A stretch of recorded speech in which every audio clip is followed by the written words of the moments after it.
भुदरगड राधानगरी जंगलातील टस्कर हत्तीला आजरा तालुक्यात घालवण्यात वन विभागाला तब्बल 6 महिन्यानंतर यश आलंय। त्यामुळे भुदरगड परिसरातील शेतकऱ्यांनी सुटकेचा निश्वास सोडलाय। हातातोंडाला आलेली पिकं टस्कर हत्तीकडून उद्ध्वस्त केली जात असल्यामुळे इथले शेतकरी हवालदिल झाले होते।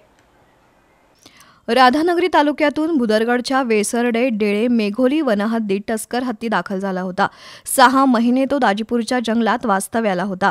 एप्रिल महिन्याच्या सुरुवातीला टस्कर हत्ती आजरा तालुक्यातून भुदरगड तालुक्यात आला होता। यावेळी टस्कर हत्तीनं शिवडाव पाटगाव इथं 1 महिना मुक्काम ठोकला। त्यानंतर हा हत्ती कोंडोशी मार्गे राधानगरीच्या दाजीपूर अभयारण्यात गेला होता। तब्बल 6 महिन्याच्या विश्रांतीनंतर टस्कर हत्तीनं परतीचा प्रवास सुरू केलाय।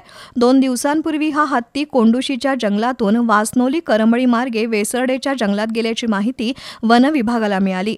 कडगावच्या वनक्षेत्रपाल पल्लवी चव्हाण आणि वनकर्मचारी आणि हत्ती हाका टीमनं हत्तीच्या मागावर राहत हत्तीला आजरा तालुक्यातून घालवण्यात यश मिळवलंय। हत्ती आजरा तालुक्यातील किटवडेच्या जंगलात गेल्यानं शेतकऱ्यांनी सुटकेचा निश्वास सोडलाय।